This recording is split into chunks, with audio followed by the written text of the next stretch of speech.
अगर मैं आपसे ये पूछूं कि क्या आप सब काले जादू या फिर भूत प्रेत में विश्वास रखते हो, तो आप में से मेजॉरिटी लोगों का यही कहना होगा कि भूत वूत कुछ नहीं होता, ये सब मन का वहम होता है। और आज के टाइम में तो कोई बेवकूफ़ ही होगा जो इन सब चीज़ों में मानता होगा।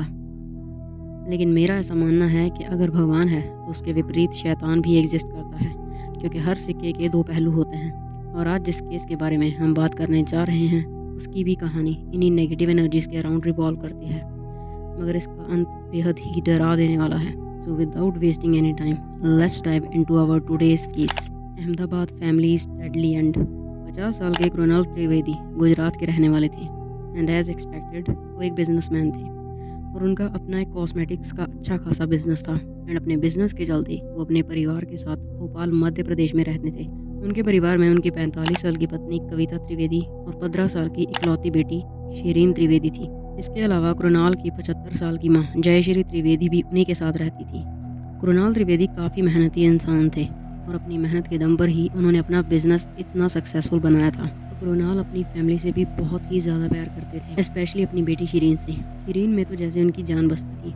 बस उनकी एक ही आदत थी जो कि बुरी थी, कि वो एक अल्कोहल एडिक्ट थे और बहुत ज़्यादा शराब पीते थे। लेकिन शराब पीने के बाद भी वो कभी भी वायलेंट नहीं होते थे और ना ही अपनी फैमिली को परेशान करते थे।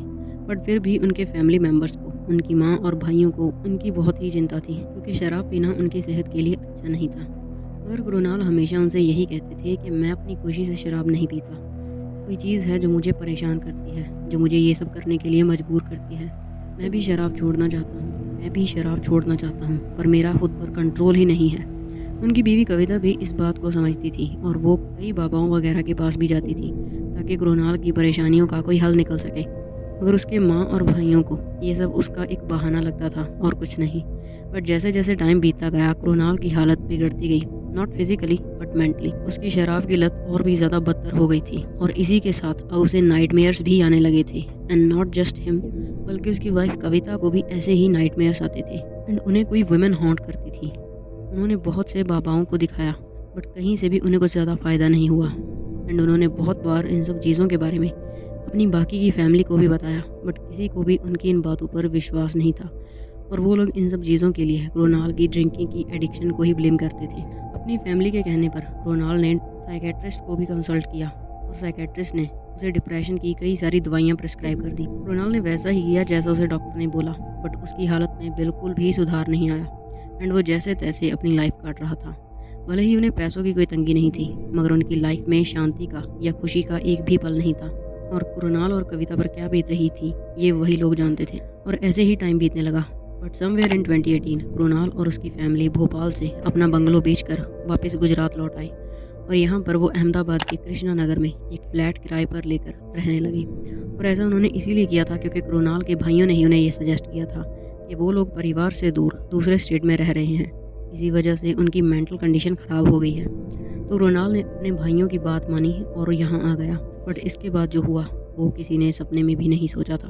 12 सितंबर 2018 जब से वो लोग भोपाल से गुजरात आए थे, उसी दिन से कृणाल और उसका पूरा परिवार अपने भाइयों के साथ रेगुलर टच में रहता था और उनकी रेगुलरली फ़ोन कॉल्स पर बात हो जाती थी। लेकिन 12 सितंबर 2018 को जब कृणाल के भाइयों ने उनसे कांटेक्ट करने की कोशिश की तो उनकी कृणाल या कविता किसी से भी बात नहीं हो पाई। उन लोगों ने कई बार घर के सभी नंबर्स पर कॉल करके ट्राई कर लिया, बट कृणाल के घर से किसी ने भी कॉल नहीं उठाया।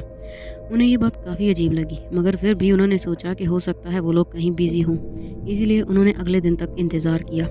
मगर जब अगले दिन यानी 13 सितंबर को भी उनकी कृणाल की फैमिली से बात नहीं हो पाई तो उन्हें चिंता होने लगी और वो लोग सीधा कृणाल और कविता के फ्लैट पर पहुंच गए। फ्लैट का दरवाज़ा अंदर से बंद था, विच मेंट कि पूरी फैमिली घर में ही मौजूद थी। बट जब उन लोगों ने डोरबेल बजाई तो कोई भी अंदर से दरवाज़ा खोलने के लिए नहीं आया और उन्होंने लगभग 20-25 मिनट तक वहाँ इंतज़ार किया, जिसके बाद उन्होंने बिना और देरी किए पुलिस को इन्फॉर्म कर दिया एंड पुलिस ने आकर उस फ्लैट का दरवाज़ा तोड़ा एंड दरवाज़ा खोलते ही उनका हर एक डर सच साबित हुआ, क्योंकि सामने सोफा पर कृणाल त्रिवेदी की बुजुर्ग माँ अनकॉन्शियस पड़ी हुई थी। पुलिस ने जब उनकी पल्स चेक की तो उन्हें पता चला कि जयश्री की सांसें अभी चल रही थी। इसके बाद उन्हें तुरंत हॉस्पिटल पहुँचाया गया। इसके बाद जब पुलिस ने एक कमरे का दरवाज़ा खोला तो उन्हें वहाँ कृणाल की लाइफलेस बॉडी पंखे पर झूलती हुई मिली। जब वो दूसरे कमरे में गए तो वहाँ कविता और शीरीन दोनों नीचे फर्श पर बेसुध पड़ी थी। And unfortunately they were dead. जिसके बाद पुलिस ने तीनों बॉडीज़ को पोस्टमार्टम के लिए भिजवा दिया। और जब पुलिस ने घर की थोड़ी और तलाशी ली तो उन्हें उस घर से 2 नोट मिले। एक कृणाल ने लिखा था और दूसरा उसकी वाइफ कविता ने। कृणाल ने अपने लास्ट नोट में जो लिखा था उसमें भी उसने अपने परिवार और स्पेशली अपनी माँ से ही अपनी नाराज़गी जाहिर की कि आप लोगों ने कभी भी मेरी बात नहीं मानी। मैं हमेशा कहता रहा कि मुझ पर किसी ने कुछ तंत्र मंत्र से किया है और यही चीज़ मुझे शराब पीने के लिए मजबूर करती है, मगर आप लोगों ने कभी भी मेरी बात नहीं सुनी। सिर्फ कविता ने ही अब तक मेरा साथ दिया है, जिसके बदले इन चीज़ों ने उसे भी बहुत दर्द पहुंचाया है। मगर अब ये काली शक्तियाँ मेरी बेटी पर भी असर करने लगी हैं और अब इन काली शक्तियों से लड़ पाना हमारे बस की बात नहीं है और ये काली शक्तियाँ ही हमें ये कदम उठाने पर मजबूर कर रही हैं। उसका ये नोट पढ़कर सब लोग सदमे में थे कि ये सब कैसे हो गया। कुछ टाइम बाद कृणाल की माँ को भी होश आ गया। दरअसल उसे काफ़ी ज़्यादा मात्रा में नींद की गोलियाँ दी गई थी और इसी वजह से वो बेहोश हुई थी। क्योंकि कृणाल अपनी माँ को मारना नहीं चाहता था, इसीलिए उसने उन्हें इतनी सारी नींद की दवाइयाँ देकर बेहोश कर दिया था और तब ये कदम उठाया।